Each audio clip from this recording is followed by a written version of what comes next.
Hi and welcome back to the studio.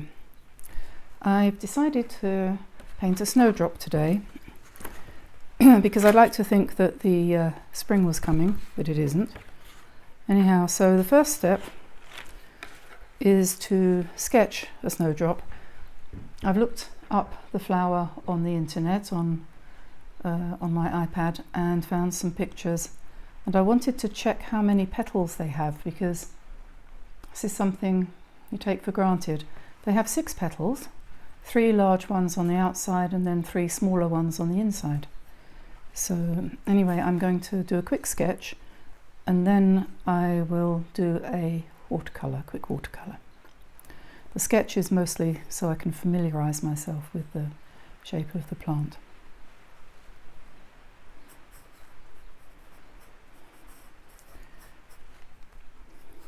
They have a kind of little capsule at the top which contains the petals, and the petals are about 3 times as long as the capsule, so, and an oval coming down to a point.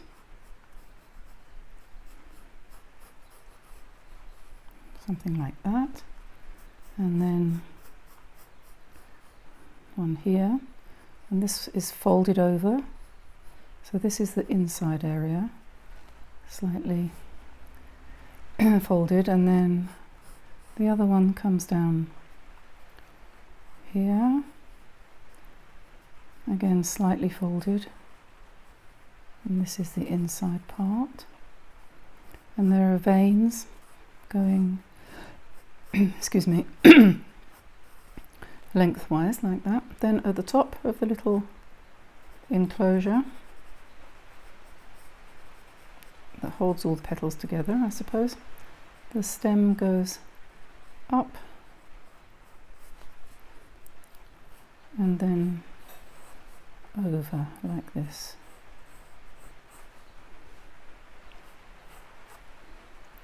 And the leaves are long and thin.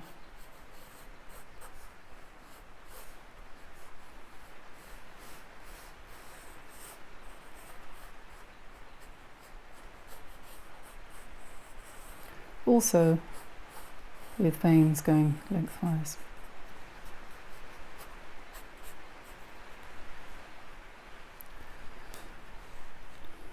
And then perhaps we'll do another one here, smaller. So start with the capsule at the top.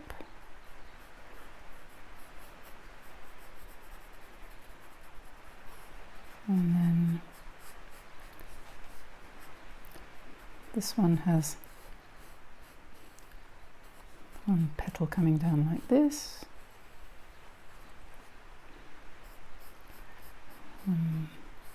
Like that, and then you can't really quite see the third one at the back, but in here you can just see a little bit of the green of the inside petal. Then up and over for the stem,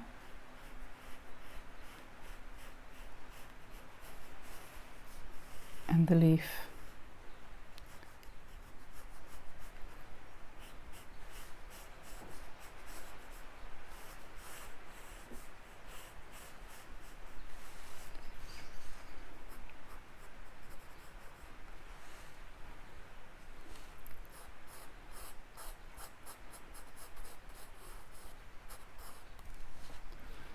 So there we are.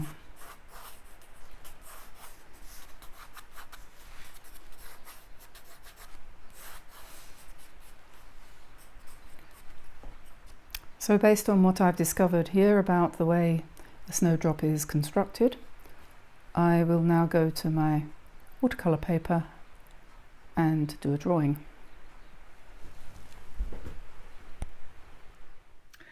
Okay, so I've drawn my sketch and I'm thinking about my palette. the way I like to work sometimes is I've got a fairly large piece of watercolour paper here. I think this is Arches, 140 pounds, and I've divided it in half using masking tape. I've taped it down all the way around, and I've taken half of it for my painting, and the other half is going to be for colour experimentation as I go along. And I'm thinking of using for this painting Cobalt Blue, which will be the sky area, and olive green, which will be for the leaves, and Quinacridone Gold, which will mix with those colours quite happily, and probably as well maybe some either burnt sienna, this is burnt sienna, or sepia,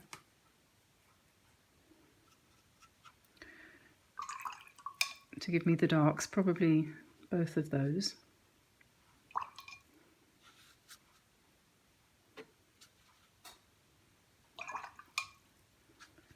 Okay, and you can see the way the painting is going to develop with the grasses, the leaves, the sky. And we're going to leave the petals white. So we're not going to use resist for this or masking fluid, we're just going to paint around them. So the first step is to wet the paper behind the flowers. So going back to the sketch,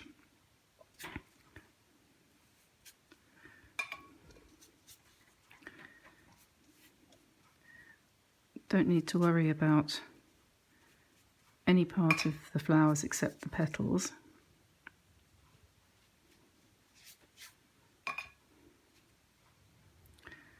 And that's the part that we leave dry. Doesn't matter if you miss a bit of the paper, it's not important. I'm using a white sable brush here, Goliath it's called, size 20, quite a big brush. Have absolutely no idea where this brush came from. I probably stole it from somebody. No, just kidding. I don't know where it came from. Anyway, so that's that. Now, I'll probably use some gouache on the sky area once I've painted in the blue. So here we go with the Cobalt Blue.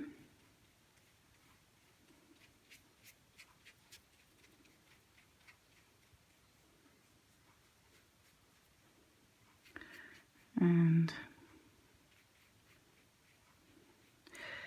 it will naturally, because the paper's not wet where the white petals will be, it will naturally flow that far but no further. But let's just get some colour in behind them. And now I'm going to switch to green.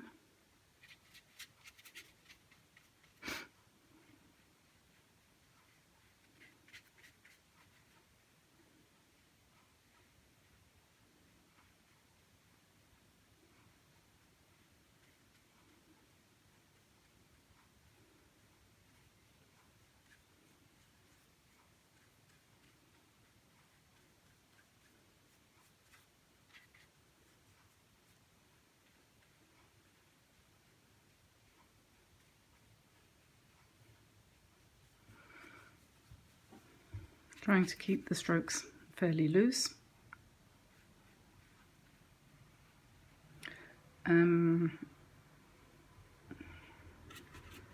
Maybe a touch of brown here.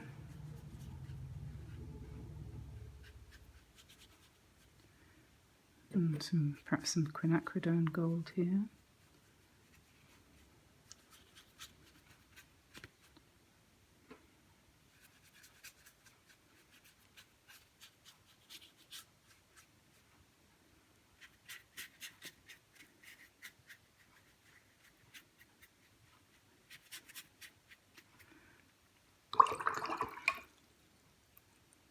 I feel that that's a bit dark at the top here, a bit too much blue, so I'm going to put some more water on there.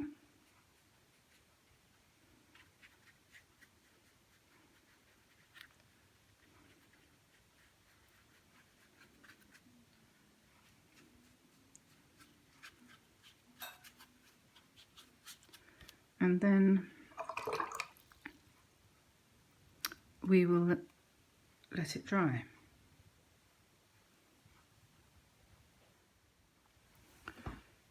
Now I've mixed up some green here, which is some of this and some of this, so olive green and cobalt, and a little bit of Quinacridone Gold.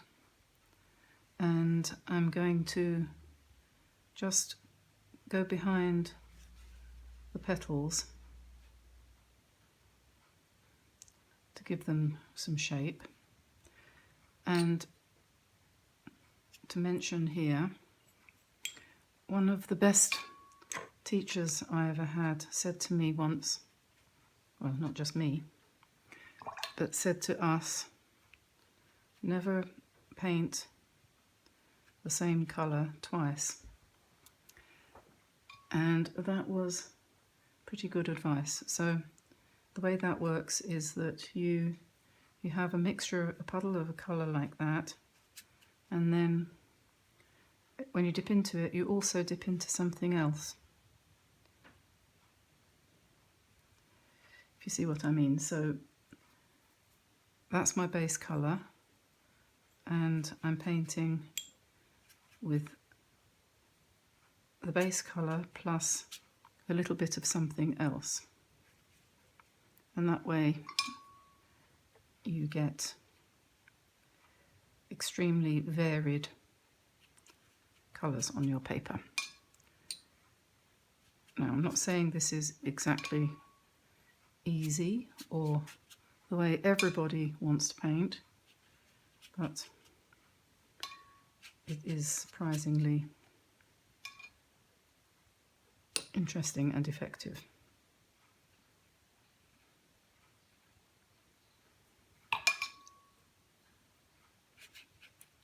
Certainly keeps you on your toes.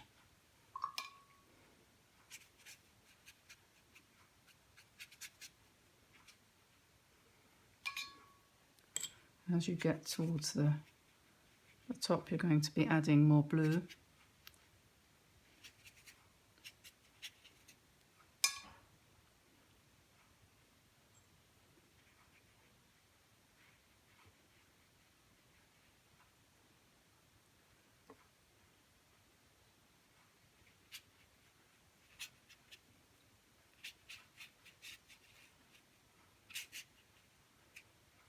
So we've got a nice variegated background there. So now I'm going to let that dry naturally.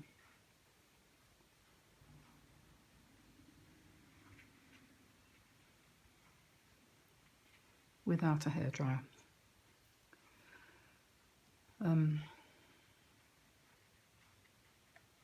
Yes, so this bit here needs softening.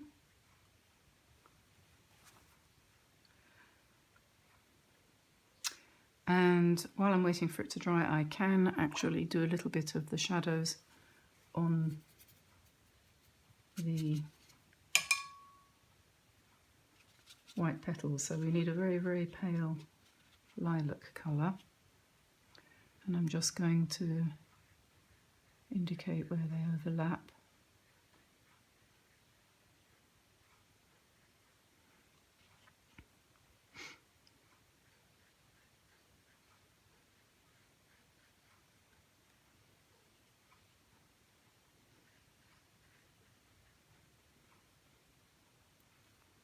Okay.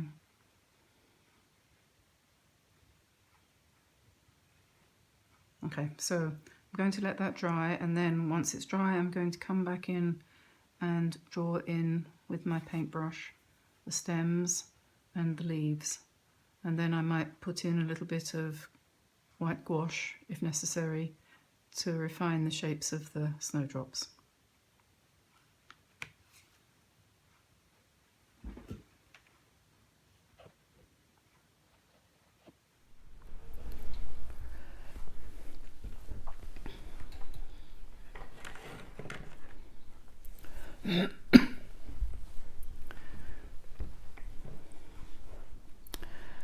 Okay, so I've got a size 7 synthetic brush here, and I'm going to begin to indicate the stems and the leaves.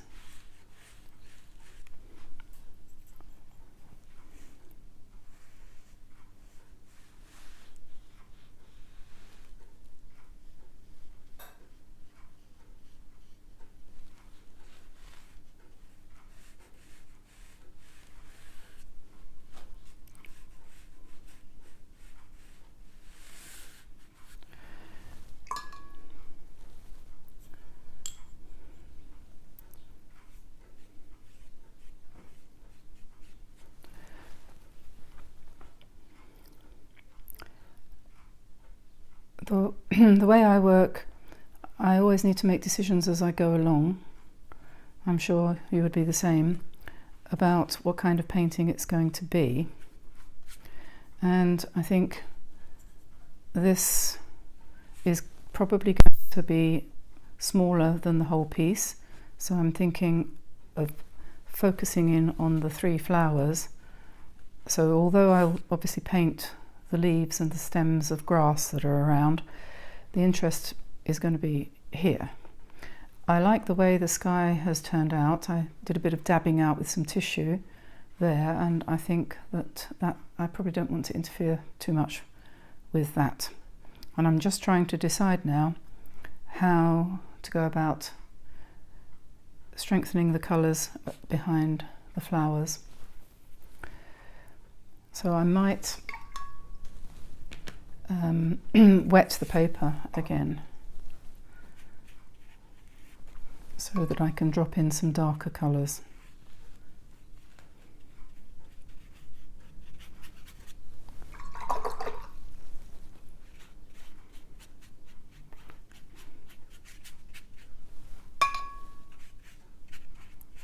Just lightly so that you don't disturb what's underneath.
Don't like that.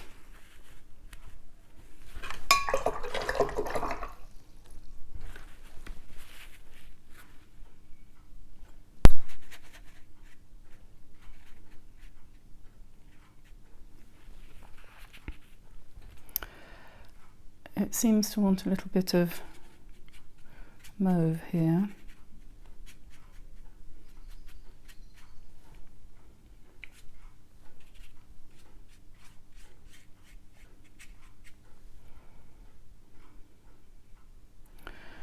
And maybe the blue should go around here.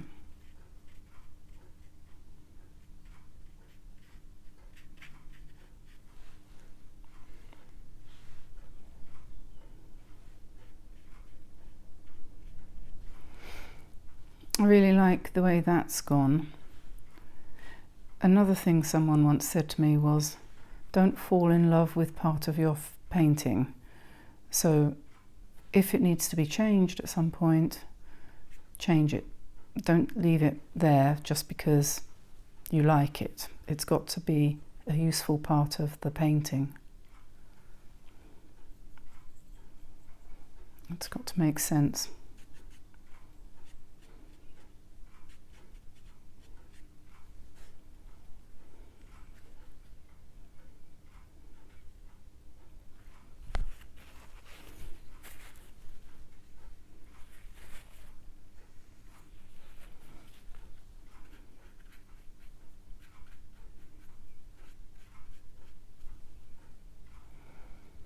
Okay, time to let it dry again.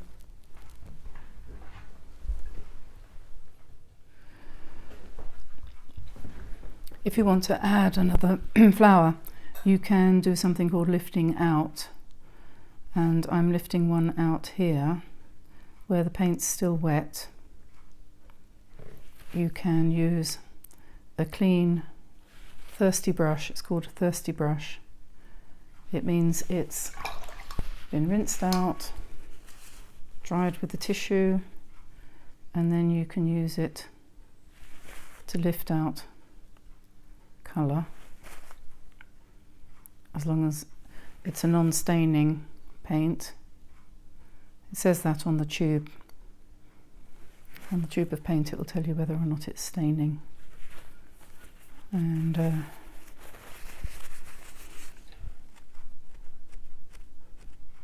try to stop the water running, the colour running back in. So that's one way. I'll do another one here perhaps,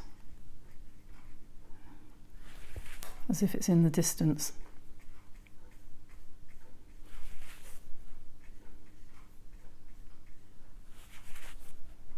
Just a faint indication, and then you can put the little hat on.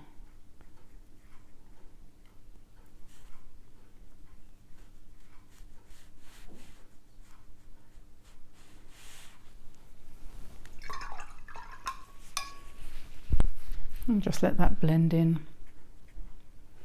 just to give a little bit more light there. This petal should be a bit longer, I think.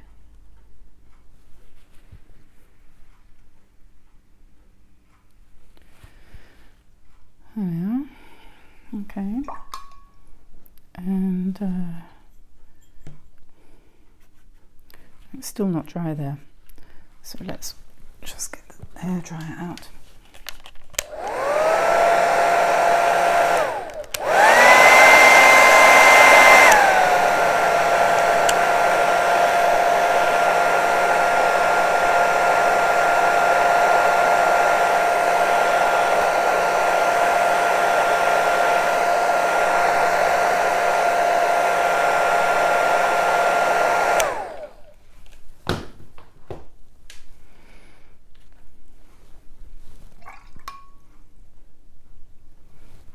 And let's just do a few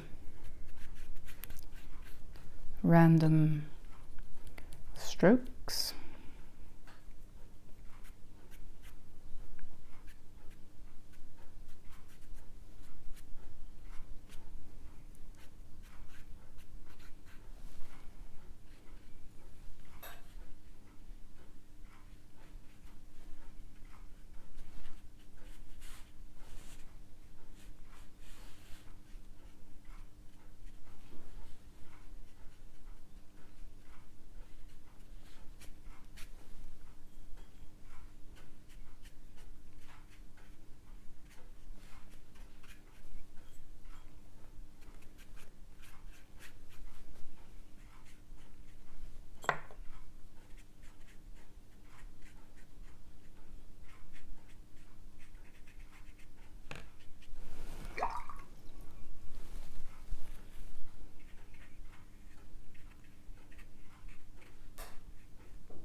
Okay. I think it's done more or less.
Now when that's dry, it might need a few extra touches. It's not completely dry at the moment. When it's completely dry, the contrasts will either reduce or increase, and I might have to come in and do a little bit more to it. But basically that's finished now, although it's not completely dry. So there we are, snowdrop flowers for January 2021.